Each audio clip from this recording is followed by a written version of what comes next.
سمجھانے کے لیے 30ویں پارے میں بہت سی آیت کریمہ،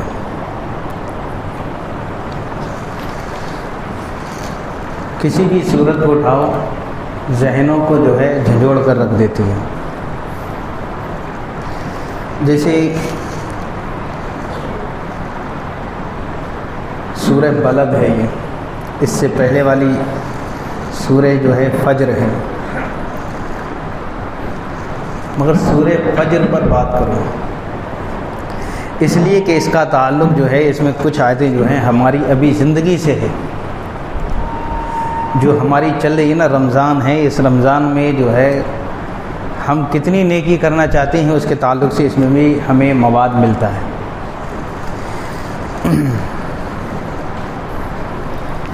تو یہاں سے دیکھیے، الم تر کیف فعل ربک بعاد والفجر، اس صبح کی قسم، ولیال عشر، اور 10 راتوں کی، والشفع والوتر، اور جفت اور طاق کی۔ جفت اور طاق کہتے ہیں، جفت معنی مطلب جوڑے سے، اور وتر معنی طاق مطلب جو ہے جیسے 3 بغیر جوڑے کے، 3 5 7 یہ طاق کہلاتے ہیں۔ واللیل اذا یسر، اور رات کی جب چل دے۔ حل فی ذلک قسم لذی حجر، کیوں اس میں عقل مند کے لیے قسم ہوئی۔ الم تر کیف فعل ربک بعاد، کیا تم نے نہ دیکھا تمہارے رب نے عاد کے ساتھ کیسا کیا؟ یہ قوم عاد ہے جس پر اللہ کا عذاب نازل ہوا۔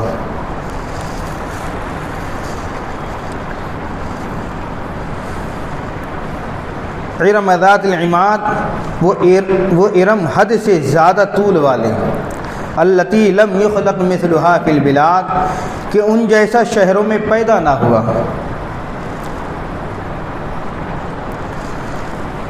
کیسے تھے وہ؟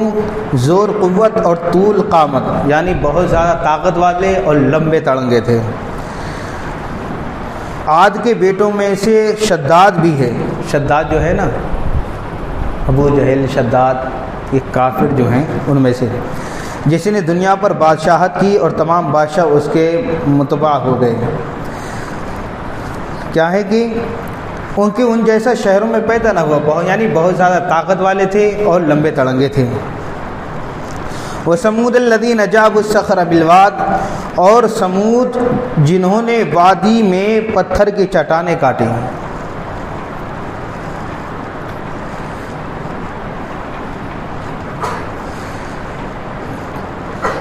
اور مکان، یہ کہا ہے کہ شہروں میں کیا پتھر کی چٹانیں کاٹی، یعنی انہوں نے جو ہے اپنے مکان بنائے، انہیں اللہ تعالیٰ نے کس طرح ہلاک کر دیا۔ وفرعون ذی الاوتاد، اور فرعون کو چومیخا کرتا، الذین طغوا فی البلاد، جنہوں نے شہروں میں شرکرسی کی، پھر ان میں بہت فساد پھیلایا۔ فصب علیہم ربک صوت عذاب، تو ان پر تمہارے رب نے عذاب کا کوڑا بقوت مارا، یعنی قوم سمود ہوا یا فرعون ہوا، قوم عاد کو بھی اللہ نے تباہ کر دیا، قوم سمود کو بھی اللہ نے تباہ کیا ہے، سمجھے، ان پر عذاب نازل ہوا ہے۔ اور یہ فرعون ہے، اس پر ان فرعونیوں نے کتنی مطلب جو ہے مسلمانوں پر، ایمان والوں پر کتنے ظلم ڈھائے تھے، یہ آپ تاریخ سے پتہ کر سکتے ہیں۔ حضرت موسیٰ علیہ السلام کو کس طریقے سے تکلیف پہنچائی، یہاں تک کہ اللہ نے مدد کی تو اللہ نے دریا کے اندر حضرت موسیٰ علیہ السلام نے عصا مارا تو دریا میں مومنین کے لیے، ایمان والوں کے لیے جو حضرت موسیٰ پر ایمان لائے ان کے لیے راستہ بنا دیا، اور فرعونیوں کو جو ہے اسی سمندر میں ڈبو دیا۔ یہ ہے رب کی شان قدرت کہ بقوت کوڑ ہمارا۔ ان ربک لبالمرصاد، بے شک تمہارے رب کی نظر سے کچھ غائب نہیں ہے۔ تمہارے رب کی نظر سے کچھ غائب نہیں ہے۔ فَأَمَّا الْإِنسَانُ إِذَا مَا ابْتَلَاهُ رَبُّهُ فَأَكْرَمَهُ وَنَعَّمَهُ فَيَقُولُ رَبِّي أَكْرَمَنِ، لیکن آدمی تو جب اس کا رب آزمائے کہ اس کو جاہ و نعمت دے تو جب تو کہتا ہے کہ میرے رب نے مجھے عزت دی۔ وَأَمَّا إِذَا مَا ابْتَلَاهُ فَقَدَرَ عَلَيْهِ رِزْقَهُ فَيَقُولُ رَبِّي أَهَانَنِ، اور اگر آزمائے اور اس کا رزق اس پر تنگ کرے تو کہتا ہے میرے رب نے مجھے خوار کیا ہے۔ کلا بل لا تکرمون الیتیم، یوں ہی نہیں بلکہ تم یتیم کی عزت نہیں کرتے۔ ولا تحاضون علی طعام المسکین، اور آپس میں ایک دوسرے کو مسکین کے کھلانے کی رغبت نہیں دیتے۔ اور وتأکلون التراث اکلا لما، اور میراث کا مال ہپ ہپ کھاتے ہو۔ وتحبون المال حبا جما، اور مال کی نہایت محبت رکھتے ہو۔ کلا اذا دکت الارض دکا دکا، اور ہاں جب زمین ٹکرا کر پاش پاش کر دی جائے گی اور تمہارے رب کا حکم آئے اور فرشتے قطار قطار اس دن جہنم لائی جائے گی۔ یہاں پر 3-4 آیتوں کو یاد کرتا ہوں۔ ان ربک لبالمرصاد، بے شک تمہارے رب کی نظر سے کچھ غائب نہیں ہے۔ واللہ بصیر بما تعملون، اللہ ہر وقت تمہاری اعمال کی خبر رکھے ہوئے ہیں۔ واللہ خبیر بما تعملون، واللہ بصیر مانی دیکھ رہا ہے، خبیر مانی اس کو خبر ہے، ہر چیز کی خبر ہے۔ اور یہ کیا کہ اس کی نظر سے کچھ بھی غائب نہیں۔ اگر بندہ یہ سمجھتا ہے کہ میں یہ کام کر رہا ہوں کہ اللہ کی نظر مجھ پر نہیں ہے تو اس کی خام خیالی ہے، وہ غلط فہمی میں زندگی گزار رہا ہے۔ یہاں پر ایک اس جملے میں نے کبھی بات کی ہے تو میں نے کہا ہے کہ ہم جب جو ہے یہ بات سمجھ رہے ہیں کہ قرآن کہہ رہا ہے کہ رب کی نظر سے کچھ بھی چھپا نہیں، یعنی رب کی نظر تم پر لگی ہوئی، رب کی نظر تم پر لگی ہے کیمرے کی طرح۔ جیسے ہم کیمرے کی عزت میں آنے کے بعد جو ہے کوئی آدمی اگر دیکھ لی یہاں پر کیمرہ لگا ہے تو کوئی غلط کام نہیں کرتا۔ کیمرہ لگا ہو تو کوئی آدمی جلدی سے غلط کام کرنے کی کوشش نہیں کرتا، کیونکہ جس نیت سے وہ کیمرہ لگایا ہے اس حساب سے تمہیں رہنا ضروری ہے۔ تو ظاہر سی بات یہ ہے جب ہم کیمرے سے بچنے کے لیے کوئی خرافات نہیں کرتے ہیں، کوئی خلاف ورزی کام نہیں کرتے ہیں، تو ہم قرآن کی اس آیت کو دیکھ کر کے ہم رب کی نافرمانی ناشکری کیوں کریں؟ رب کی ناشکری کیوں کریں جبکہ وہ ہم پر ہر وقت نظر رکھے ہوئے ہیں؟ اب دیکھیے قرآن کہتا ہے فَأَمَّا الْإِنسَانُ إِذَا مَا ابْتَلَاهُ رَبُّهُ فَأَكْرَمَهُ وَنَعَمَهُ، لیکن آدمی تو جب اس کا رب آزمائے، یعنی جب کسی آدمی کو رب اس کو آزماتا ہے تو کیسے آزماتا ہے؟ اس کو جاہ یعنی اس کو جو ہے قوت عطا فرماتا ہے اور نعمت دے، اور اسے نعمت دے جب تو کہتا ہے میرے رب نے مجھے عزت دی ہے۔ یعنی کسی کے پاس پیسہ کوڑی ہو جائے اور اس کے پاس جو ہے طاقت بھی ہو جائے، سمجھے، تو کیا کہتا ہے اللہ نے مجھے بہت زیادہ عزت سے نوازا ہے۔ اب اس کا ترہ الگ سے نظر آتا ہے، اس کا معیار کچھ الگ نظر آتا ہے، کیونکہ اس کو اللہ نے یہ دولت دی ہے، اسے قوت عطا کی ہے، دولت بھی دی ہے، نعمت سے نواز دیا، مگر یہ نوازنا کوئی ایسے نہیں بلکہ ایک امتحان ہے۔ کیا ہے؟ امتحان ہے، اسے دیتا ہے۔ تو آدمی کیا کہتا ہے؟ یہ میرا ہے۔ کیا ہے؟ مجھے اللہ نے عزت دی ہے۔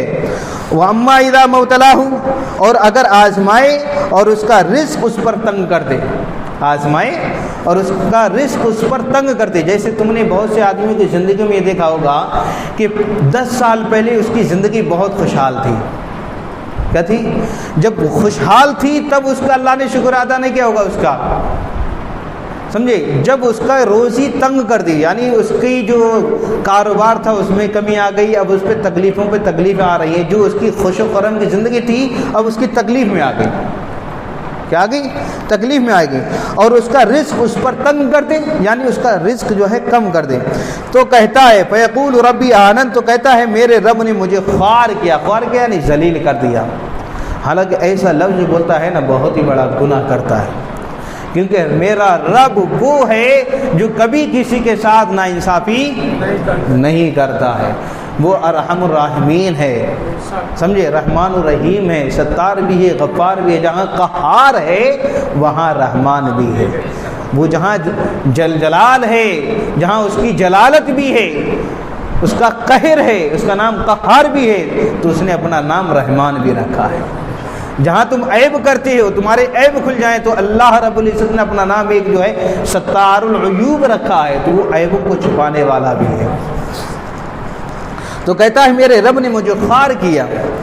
کلا بل لا تکرمون الیتیم، یوں ہی نہیں بلکہ تم یتیم کی عزت نہیں کرتے۔ یہاں پر ایک بات آ گئی ہے، مجھے یاد آ گئی، کہہ دیتا ہوں آج۔ اس بات کو میں کل انشاءاللہ پھر دہراؤں گا۔ یوں ہی نہیں بلکہ تم یتیم کی عزت نہیں کرتے۔ یہاں پر ایک بات سمجھنے کی، کان کھول کے آپ لوگ سن لیں گے اس بات کو، کہ تم لوگ جو ہے یتیم کی عزت نہیں کرتے۔ اگر تمہارا رزق اگر تنگ ہو رہا ہے تو اس کی ایک وجہ یہ ہے کہ تم یتیم کی عزت نہیں کرتے، سمجھے؟ اور ایک دوسرے کو مسکین کے کھلانے کی رغبت نہیں دیتے، یعنی کبھی یہ نہیں کہتے اپنے بھائی سے کہ تو یتیموں کو کھلا دے، مسکینوں کو کھانا کھلا دے۔ جیسے میں نے کہا تھا ایک بار کہ ہمارے محلے میں کوئی ایسی ایک جگہ بتا دو جہاں پر روز یا اٹھواڑیے میں یا مہینے میں بھی کبھی کسی فقیروں کو کھانا کھلانے کا کوئی انتظام ہو۔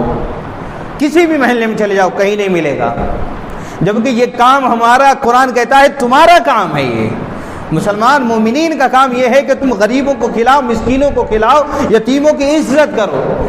اگر تم نہیں کرو گے تو تمہارے پاس ذلت ہے، خوارگی ہے۔